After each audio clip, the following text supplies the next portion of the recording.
Dear students, आज का topic है आपका inverse point with respect to a circle. देखिए क्या है इसमें, inverse point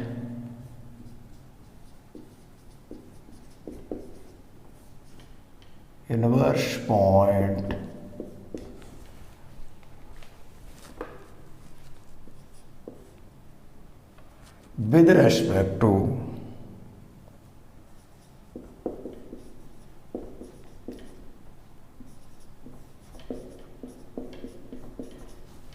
inverse point with respect to a circle।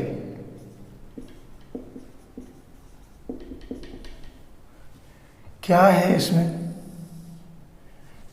Gamma हमारा कोई सर्किल है, ये हमारा कॉम्प्लेक्स प्लेन है।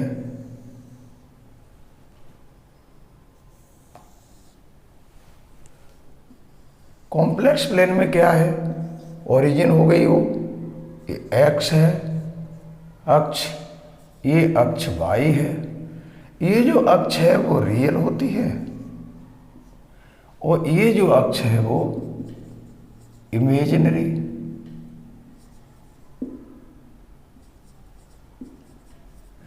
इस कॉम्प्लेक्स प्लेन में कोई सर्किल है जिसको गामा से डिनोट किया गया है। ये क्या है, गामा सर्किल, जिसकी रेडियस जो है, इसका सेंटर जो है, सेंटर है CZ0 और इसकी रेडियस है रो।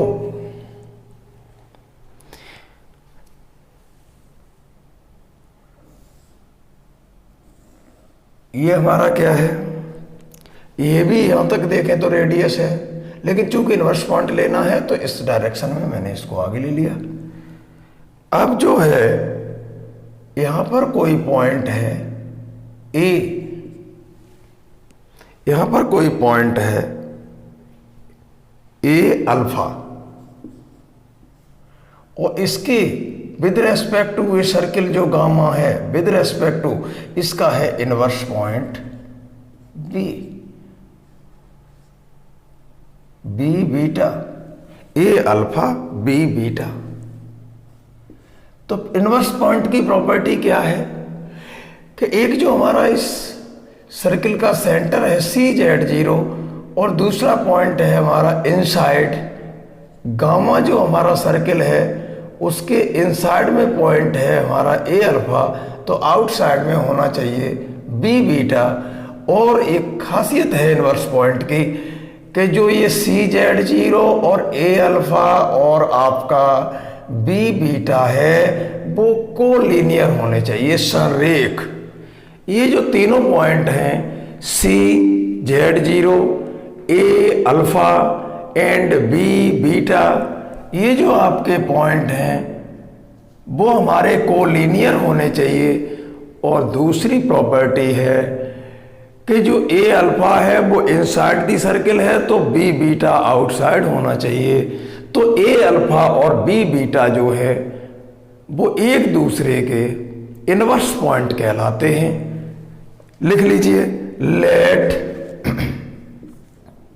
Late gamma be a circle, gamma जो पर बाउंड्री दिखाई गई है, gamma be a circle, gamma be a circle of radius a, of radius rho and centre CZ0, centre CZ0 in the complex plane, in the complex plane, then 2 points, then 2 points क्या है, A alpha और alpha complex number है, alpha और beta और Z0 सभी, A alpha and B beta, then the points A alpha and B beta are said to be, R का मतलब inverse point इनमें से कोई एक नहीं है, गामा सर्किल के सापेक्ष ए का इनवर्स पॉइंट है बीटा, ए का इनवर्स पॉइंट है बी और बी का इनवर्स पॉइंट है A, are said to B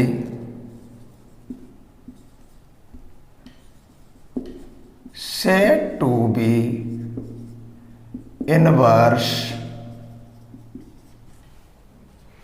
points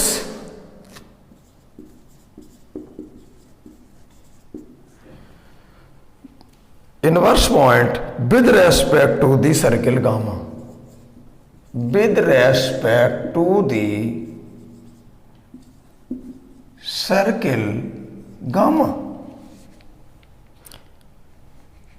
if points कब कहलाएंगे इनवर्स पॉइंट, इफ पॉइंट्स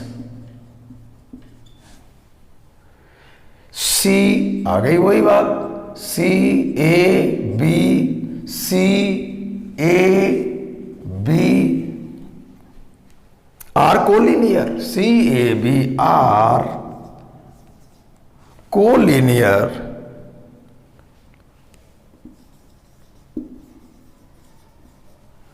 कैसे हो, कोलिनियर मीन्स सररेख हो, और वो भी सच दैट, किस प्रकार से होने चाहिए, किस कंडीशन से, सच दैट सी ए, ये डिस्टेंस हो गई आपकी, सी ए ये हो गई डिस्टेंस, इनटू सी बी, सी से लेकर ए की डिस्टेंस और सी से लेकर बी की डिस्टेंस का जो गुणनफल है वो square of the radius of circle के बराबर हो जाए, square of the radius of circle. क्या है इनवर्स पॉइंट की प्रॉपर्टी, पहली बात तो है ये कोलिनियर होते हैं, एक इनसाइड में होता है तो एक आउटसाइड में होता है, बाउंड्री गामा के सापेक्ष, और दूसरी बात है कि सी सेंटर से ए पॉइंट की डिस्टेंस और इनटू और सी से ही दूसरा पॉइंट जो बी है उसकी डिस्टेंस, जो सी ए और सी बी हुई उनका जो प्रोडक्ट है, सी ए और सी बी का जो प्रोडक्ट है वो square of the radius of circle, जो रो है उस रो के स्क्वायर के बराबर होना चाहिए।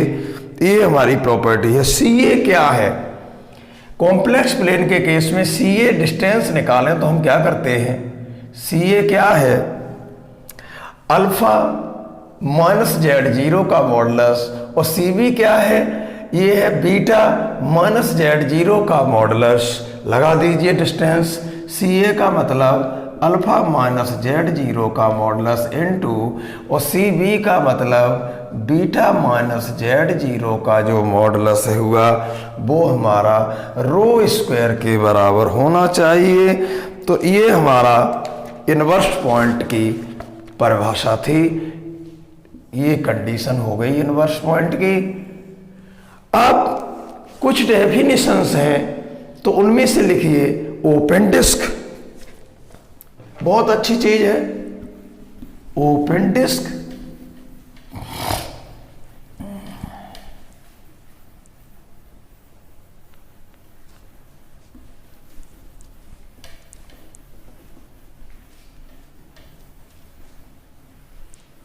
आज अपना चैप्टर खत्म हो रहा है।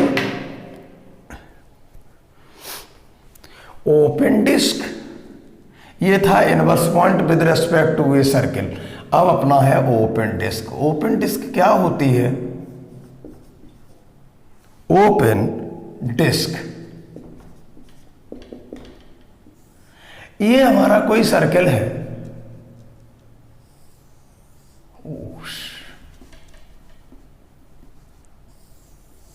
ये हमारा कोई सर्किल है जिसका सेंटर है CZ0 और इसकी सरकमफ्रेंस पर कोई पॉइंट है PZ और इसकी रेडियस जो है वो है हमारी R। तो इसके अंदर जो बनेंगे हमारे ये जो हमारी ओपन डिस्क है, शर्त क्या है कि जो आपका सर्किल है Z-Z0 का मॉडुलस इक्वल टू R, उस R जो रेडियस है, जो डिस्टेंस है R, उससे सभी छोटी डिस्टेंस लेते हुए जो सर्किल की रचना करते हैं वो हमारे इंटीरियर सर्किल या ओपन डिस्क कहलाते हैं। लेकिन शर्त क्या है कि इक्वल टू रेडियस R के बराबर कंडीशन लागू नहीं होगी, केवल हम लिखेंगे लेस देन R। लिखते हैं इसके बारे में, द सेट ऑफ कॉम्प्लेक्स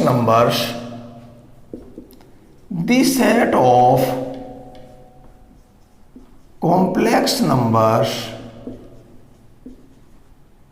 कहने का मतलब केवल ये बाउंड्री लाइन इसमें काम नहीं करेगी और अंदर के जितने भी सर्किल हैं वो सब ओपन डिस्क में आते हैं और जैसे ही हम इस बाउंड्री को लागू करा देंगे तैसे हमारी क्लोज डिस्क हो जाएगी। तो the set of complex numbers satisfying the condition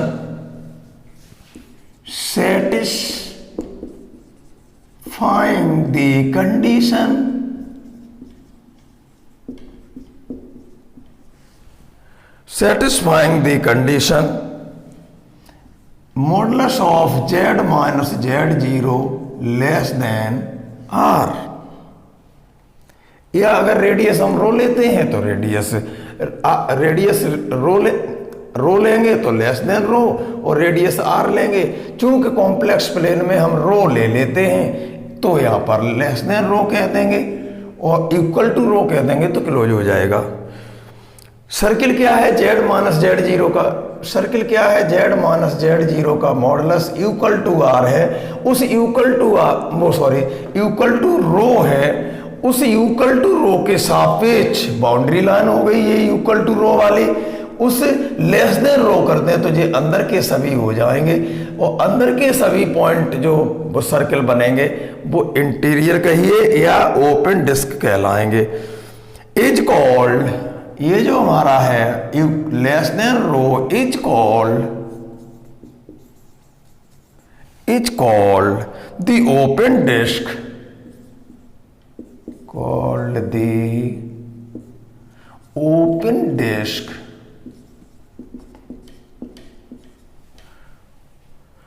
open disk centred as, जिस डिस्क के सभी डिस्कों के सेंटर कहाँ हैं, Z0 ही है। Centred as Z0 and having radius row,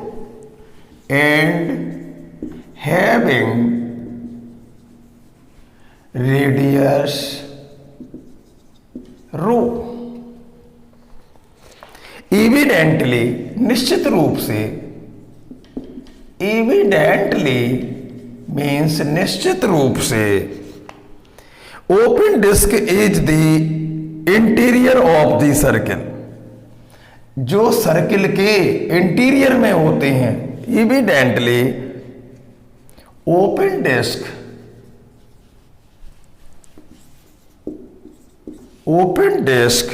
is the interior of circle,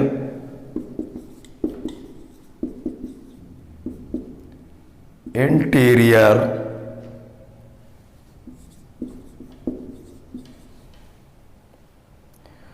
of the circle, circle है बराबर रो तो उस रो से लेस देन रो कह दें तो वो इंटीरियर हो गए।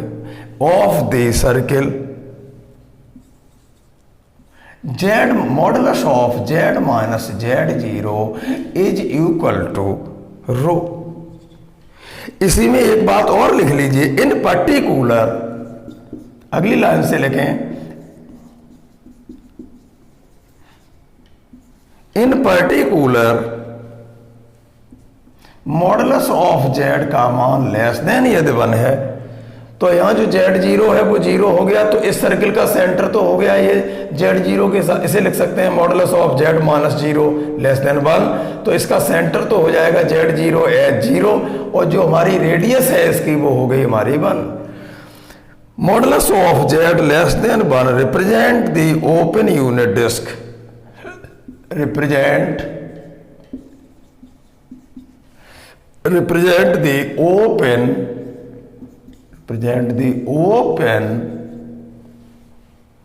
यूनिट डिस्क, क्योंकि रेडियस 1 है, ओपन यूनिट डिस्क कहलाती है। ये खास बात आ गई।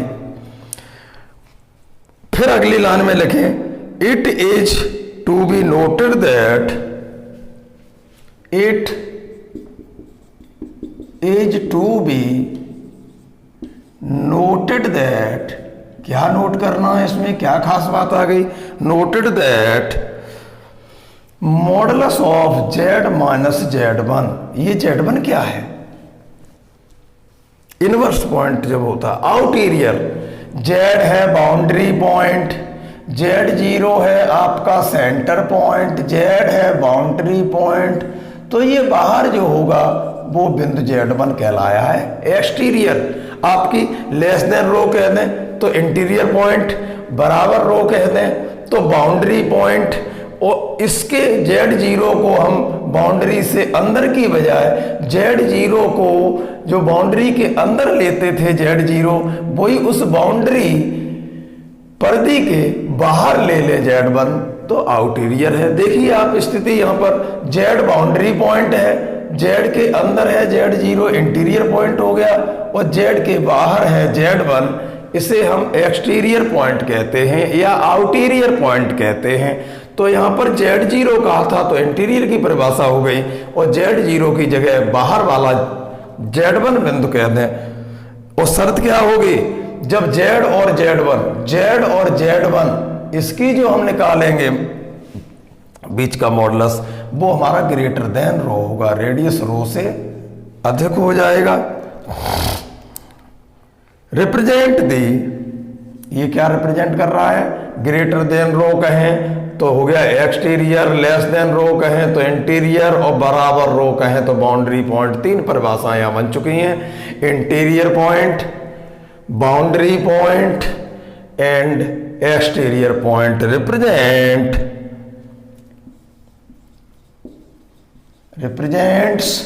क्या रिप्रेजेंट करता है, ये represents the exterior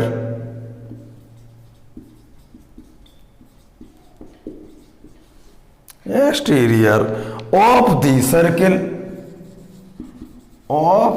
circle modulus of Z minus zero is equal to rho. ये तो हुआ ओपन डिस्क का मामला। अब आपका है क्लोज्ड डिस्क। 4-5 परिभाषाएं हैं, बस चैप्टर खत्म हो रहा है। अगला आ रहा है एनालिटिक फंक्शन, उसके बाद है कॉन्फॉर्मल रिप्रेजेंटेशन। इस पूरी बुक में, इस पूरे पेपर में केवल 6 चैप्टर हैं और 5 यूनिट हैं, तो हर एक चैप्टर की यूनिट हुआ करेगी इसमें। Closed disc,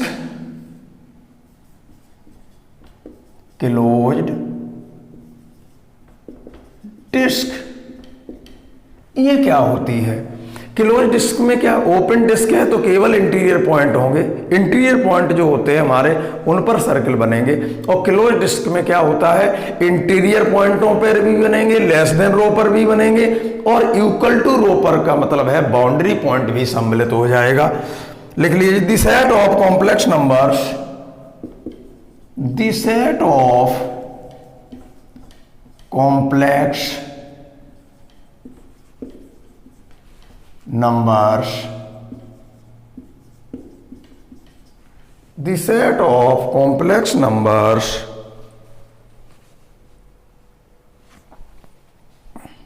satisfying the condition, short में लिखते जाएंगे अब, satisfying the condition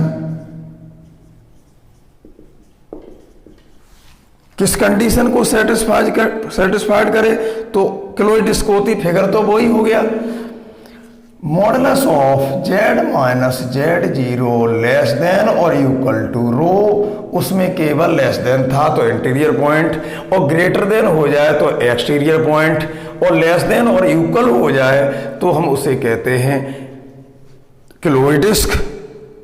ये जो हमारा लिखा है less than equal to rho is called closed disc,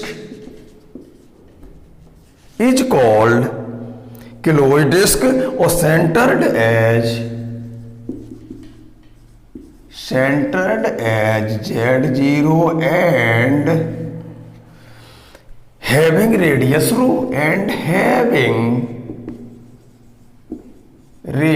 row clear हो गया होगा।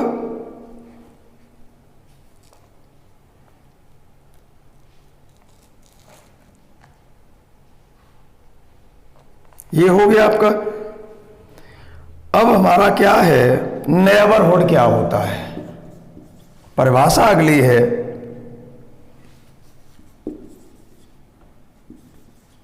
Neighbourhood NEIGHBOUR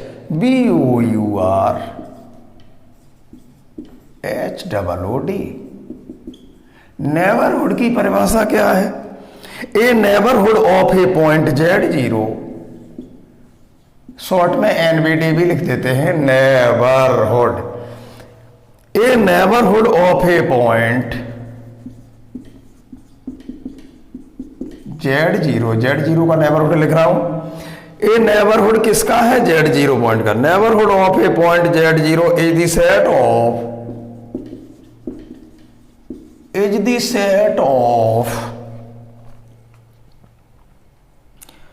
all points Z, set काय का होता है, ऑल पॉइंट्स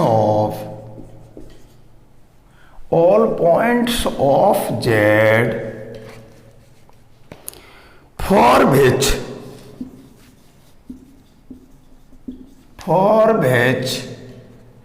मॉडुलस ऑफ, हो गई परिभाषा, मॉडुलस ऑफ जेड जीरो, जो ओपन डिस्क में लेस देन रो था वो रो एज ए एप्सिलॉन हो जाए, रो की जगह पर लेस देन एप्सिलॉन, और एप्सिलॉन है क्या,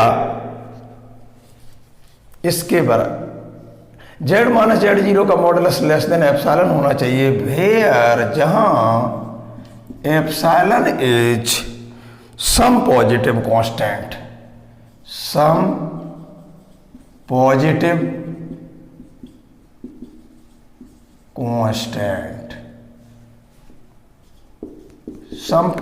कांस्टेंट है।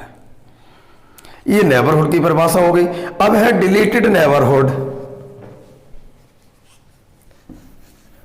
डिलीटेड नेबरहुड तो पहले से भी जानते रहे आप, जेड जीरो का नेबरहुड पॉइंट कहें तो जेड जीरो प्लस एप्सिलॉन, और जेड जीरो वो Z zero minus epsilon comma, और जेड जीरो प्लस एप्सिलॉन, और जो ओपन पॉइंट होता है ये आपको मैं पहले भी बता चुका हूं। अगला है deleted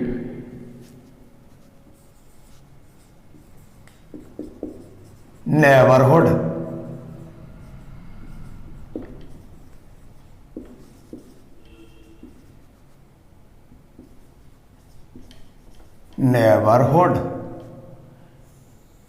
deleted neighbourhood, the set of complex numbers, लिख लीजिए इसके बारे में, the set of complex numbers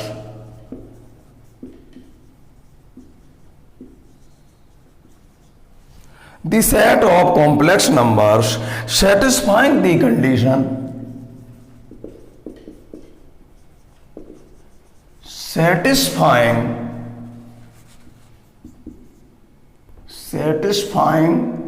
the condition, किस कंडीशन को सेटिस्फाइड करे, satisfying the condition modulus of जो z माइनस z0 है वो लेस देन तो हो रेडियस ऑफ द सर्किल रो के और ग्रेटर देन 0। इस कंडीशन को सेटिस्फाइड करे, सेटिस्फाइंग द कंडीशन, ये बात लिख दी मैंने, इज कॉल्ड ए डिलीटेड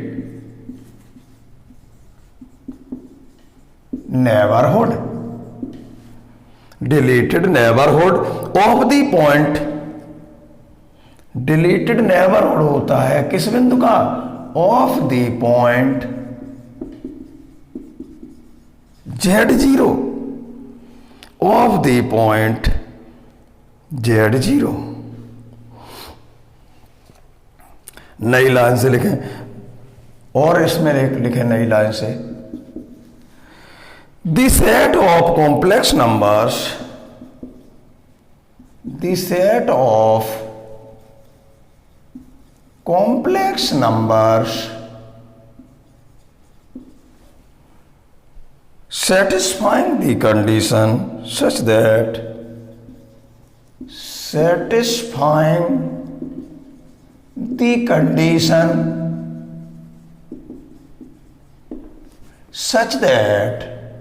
किस कंडीशन को सेटिस्फाइड करे? मॉडुलस ऑफ, इसका फिगर भी बनाएंगे कि ओपन एनुलस क्या होता है, क्लोज्ड एनुलस क्या होता है, ये नेबरहुड में ही आ जाता है। z माइनस z0 का जो मॉडुलस है, इस कंडीशन को सेटिस्फाई, z माइनस z0 का जो मॉडुलस है वो लेस देन, वहाँ रो था केवल, यहाँ रो 1 रो 2 दो हैं, और रो 1 रेडियस और रो 2 रेडियस के बीच का जो क्षेत्र होता है वो एनुलस कहलाता है। दो बाउंड्री के बीच घिरा हुआ क्षेत्र एनुलस कहलाता है। तो ये हमारी जैसे रो थी तब तो कंडीशन ये हो गई कि 0 से बड़ा होना चाहिए इसका मान और रो से छोटा, क्योंकि यहाँ एक ही हमारी रेडियस है। अब हमारी दो रेडियस है, मीन्स दो सर्किल की बाउंड्री है, यहाँ एक ही सर्किल की बाउंड्री थी वो भी z पर। चलिए z माइनस z0 का मॉडुलस लेस देन हो हमारा रो 2 और ग्रेटर देन हो रो 1, लेकिन इक्वल नहीं कहा मैंने। रो 2 की जो सर्किल की रेडियस की बाउंड्री है उसके अंदर हो वैल्यू और रो 1 के बाहर हो, मतलब रो 1 रो 2 को लाई नहीं करना चाहिए, दोनों बाउंड्री को लाई कर जाएगा तो फिर क्लोज्ड एनुलस हो जाएगा ओपन एनुलस की जगह। ये हमारी ओपन एनुलस बन रहा है। The set of complex numbers satisfying the condition such that z minus z0 का modulus less than rho 2 greater than rho 1 is called an open annulus।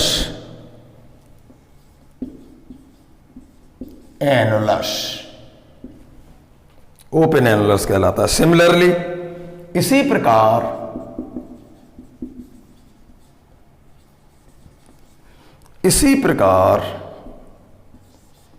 Similarly the set of complex numbers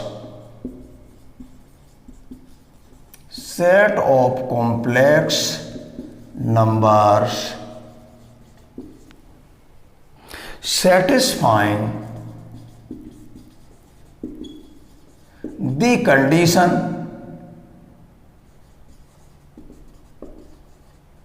such that, यहां जो हमारा less than greater than थे तो open annulus हो गया और equality की कंडीशन मींस बाउंड्री पॉइंट और लागू हो जाए तो उसे हम क्लोज्ड एनुलस कहते हैं। Condition modulus of z minus z0 less than equal to rho 2 और greater than equal to rho 1 is called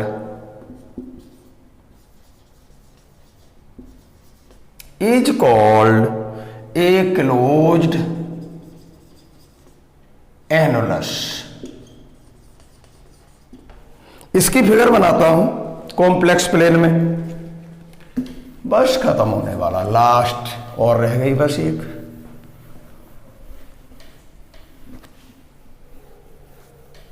पहला चैप्टर खत्म होने जा रहा है।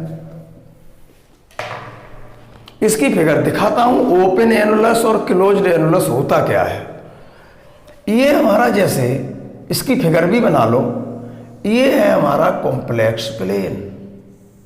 कॉम्प्लेक्स प्लेन का मतलब ये होता है, कॉम्प्लेक्स प्लेन कहिए चाहे गॉसियन प्लेन कहिए चाहे आर्गेंट प्लेन कहिए, इसमें जो एक्स होती है वो रियल अक्ष होती है और इसकी जो वाई अक्ष होती है, ये वाई, वो इमेजिनरी अक्ष होती है।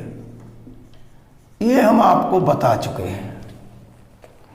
अब मैंने क्या किया, हमने दो बाउंड्री ली, एक हमारा रो1 रेडियस का हो गया ये सर्किल रो1 का, और दूसरा हमारा हो गया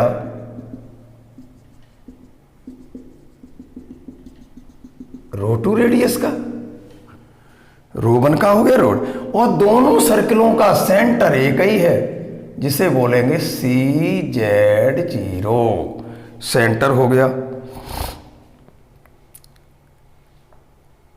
ये हुआ हमारा CZ0, इसका सेंटर हो गया, और अंदर वाले की रेडियस जो है वो है रो1, और जो दूसरा जो बाहर वाला सर्किल है इसकी रेडियस है रो2। तो ये जो बीच का घिरा क्षेत्र है इसे हम एनुलस कहते हैं। क्या कहते हैं? ये दोनों बाउंड्री से घिरा क्षेत्र है, लेकिन शर्त क्या है, अगर ये कह रहे हैं कि रो1 वाली रेडियस के तो उससे तो बड़ा हो Z-Z0 का मान, रो1 जो रेडियस है उससे बड़ा हो और इससे छोटा हो, लेकिन इन बाउंड्री को बिलोंग नहीं करे तो ओपन एनुलस, और इन बाउंड्री को भी लाई कर जाए तो उसे हम क्लोज्ड एनुलस कहते हैं। ओपन में इस बाउंड्री को टच नहीं करेगा, इसको भी नहीं टच करेगा, और बीच का क्षेत्र यूं होगा छल्ला टाइप, और क्लोज वो होगा जो हमारा इसको भी टच करेगा और इसको भी टच करेगा। टच करने का मतलब है बाउंड्री को टच कर जाए तो इक्वलिटी और लागू हो जाती है, और वैसे हमारा लेस देन और ग्रेटर देन चलेगा। ये था हमारा। अब मैं एक फिगर बनाता हूं और आपको ये दिखाता हूं कि कॉम्प्लेक्स प्लेन में हम कोई प्लेन बनाएं तो कितने बनेंगे। अगला लिखिए, हाफ प्लेन्स कितने होते हैं। हाफ प्लेन्स, हेडिंग डाल लीजिए, हाफ प्लेन्स।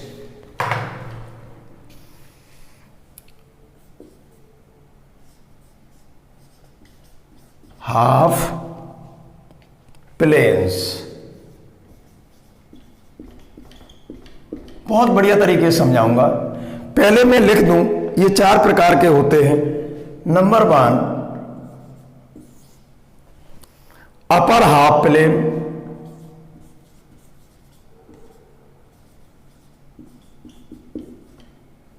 अपर हाफ प्लेन, प्लेन्स नहीं, अपर हाफ प्लेन 4 प्रकार के होते हैं। अपर हाफ प्लेन, दूसरा है लोअर हाफ प्लेन, तीसरा है लोअर अपर हो गई है, और तीसरा है राइट हाफ प्लेन। बहुत अच्छा है ये राइट हाफ प्लेन।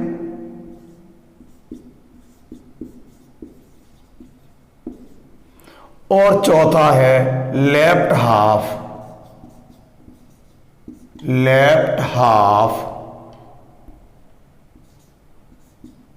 प्लेन।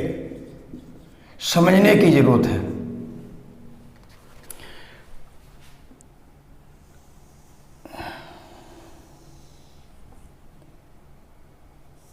कैसे बनते हैं वो देखें। एक्स अक्ष होती है रियल अक्ष, ये ओरिजिन हो गई। एक्स अक्ष जो होती है वो हो गई हमारी रियल अक्ष, और जो वाई अक्ष कहते हैं और इसे कह लेंगे पॉजिटिव एक्स, ये माइनस एक्स, ये पॉजिटिव वाई, ये पॉजिटिव वाई, और ये नेगेटिव वाई। चाहे पॉजिटिव एक्स हो चाहे नेगेटिव एक्स हो, ये रियल अक्ष है। चाहे पॉजिटिव वाई हो चाहे नेगेटिव वाई हो, ये इमेजिनरी अक्ष है। वाई इज इमेजिनरी अक्ष, इमेजिनरी अक्ष। अब सावधानी से देखिए, ये रियल अक्ष, रियल अक्ष, इमेजिनरी अक्ष। चलिए अब बड़ा चीज देखें, यहां पर क्या है, x बराबर भी 0 है और एंड y बराबर भी 0 है ओरिजिन पर। लेकिन ओरिजिन से जब इधर को चलते हैं तो 0 से अधिक पे चलेंगे, तो इधर को कहेंगे x greater than 0, x greater than 0।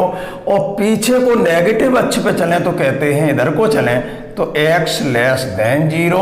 और पॉजिटिव y अक्ष पर चलें, इधर को y अक्ष पर चलते हैं तो हम कहते हैं x अक्ष पर क्या था,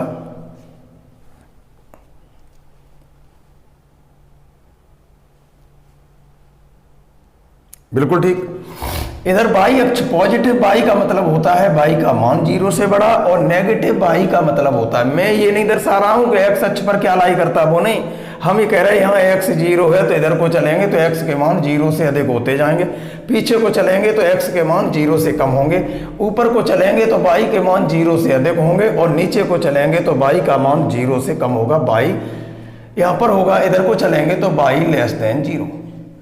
हम आपको देखिए इसको किस तरीके से जोड़ते हैं, आप हमें ये बताएं। मैंने अगर z हमारा कोई कॉम्प्लेक्स नंबर है x कैजुअल i बाई, अगर z हमारा कोई कॉम्प्लेक्स नंबर है x कैजुअल i बाई, तो वहां x क्या होता है ये बताएं केवल। यहां पर जो x है वो रियल पार्ट ऑफ z है, और यहां पर जो y है वो है इमेजिनरी पार्ट ऑफ z। तो इसी बात को हम अथवा में ऐसे लिख सकते हैं, चाहे तो कहें x ग्रेटर देन 0, या फिर हम इसको लिख सकते हैं real part of z greater than 0। इसे बोलेंगे real part of z less than 0, इसे बोलेंगे imaginary part of z greater than 0, और इसे बोलेंगे imaginary part of z less than 0। इससे आप सहमत है कि नहीं? चाहे तो कहिए x ग्रेटर देन 0, और x होता क्या है, रियल पार्ट ऑफ z, तो ये कह दो या ये कहिए। अब देखिए यहीं से हमारी ये चारों परिभाषाएं हो जाती हैं। अपर हाफ प्लेन कहां बनेगा, अपर हाफ में मैंने सबसे पहले लिखा अपर हाफ प्लेन, तो अपर हाफ प्लेन की परिभाषा यहां लिख लीजिए, क्या बने, z कोई कॉम्प्लेक्स नंबर है सच दैट, माने इस प्रकार से है कि जिसका imaginary part of z greater than 0 होना चाहिए। देखिए, और सोई अपर हाफ प्लेन हम कोई बनाए, यहां पर अपर हाफ प्लेन में, अपर हाफ में बनाएंगे, यहां से ऊपर इतने में बनाएं तो वो y ग्रेटर देन 0 को बिलोंग करेगा, या ये कहिए कि इमेजिनरी पार्ट ऑफ z की वैल्यू ग्रेटर देन 0 होगी, इसे हम अपर हाफ प्लेन कहते हैं।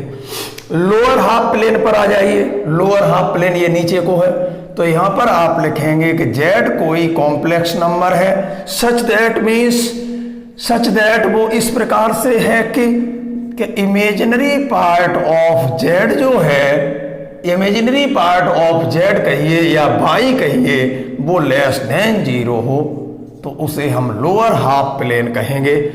राइट हाफ क्या होगा, अब यहां से बांट दीजिए, जो हमने यहां से अपर और लोअर कहे थे, तैसे ही ओरिजिन से राइट हाफ इधर हो गया और लेफ्ट हाफ नेगेटिव पर हो गया। इनकी भी परिभाषा लिखें, ये तो बना चुके होंगे, हटा लूं थोड़ा सा, ये इधर को चले हैं, वो क्या था, x लेस देन 0, या जो कहिए real part of z less than 0, एक ही बात है, उधर ग्रेटर देन 0। यहां पर क्या कहेंगे, z कोई कॉम्प्लेक्स नंबर है सच दैट, माने वो इस प्रकार से होनी चाहिए कि real part of z greater than 0 होना चाहिए। राइट हाफ होगा तो ग्रेटर देन 0 उधर की तरफ, और लेफ्ट हाफ होगा तो z कोई पॉइंट है सच दैट वो इस प्रकार से है कि रियल पार्ट ऑफ z है वो लेस देन 0। ये हमने आपको 4 परिभाषाएं बता दी, लेफ्ट, राइट और upper end, lower half planes, last heading है पॉइंट सेट। खत्म हो गया भाई। लास्ट डेफिनेशन लिखें, पॉइंट सेट क्या होता है। पॉइंटों का सेट, अर्थ ही समझ लीजिए पॉइंट सेट से। पॉइंटों का भी जो सेट होता है, जो हमारे कई एक पॉइंट होते हैं उनका भी जो सेट होता है उसे हम पॉइंट सेट कहते हैं। तो लास्ट लिखिए point set, point set. A point set in the complex plane, a point set in the complex plane, in the complex plane is defined by the collection, collection को ही आप set कह देंगे, is defined by the collection,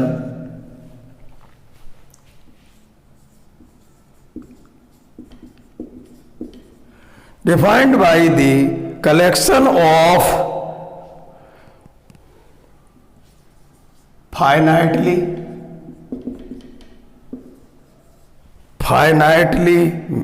TELY finitely many और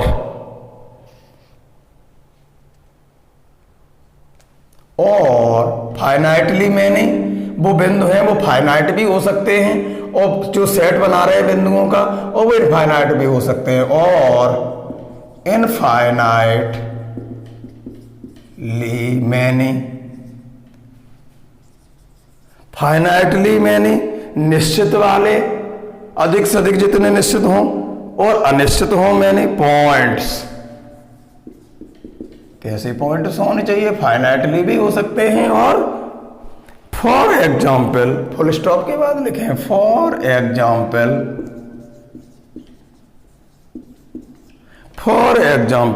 the set of points the set of points, the set of points on a straight line or circle, on a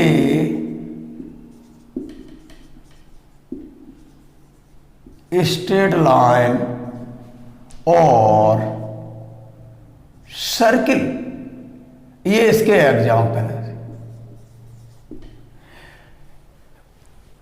या ये कहिए पॉइंटों का set, या ये कहिए कि पॉइंट सेट क्या है, पॉइंटों का सेट पॉइंट सेट्स कहलाता है। वो पॉइंट हमारे फाइनाइटली भी हो सकते हैं, अधिक से अधिक मैनी माने अधिक से अधिक फाइनाइटली भी हो सकते हैं और अधिक से अधिक इनफाइनाइटली भी हो सकते हैं। ये क्लियर हो गया होगा। अब अगले लेक्चर में हम आपको एनालिटिक फंक्शन शुरू करेंगे, तब तक इसको कंप्लीट करें, इसकी थ्योरी को भी पढ़ लें, क्योंकि इसमें हो सकता है सेकंड पेपर है, बहुविकल्पी पेपर आएगा जो कि थ्योरी में से भी क्वेश्चन बन जाते हैं, इसलिए इसे कंप्लीट करें।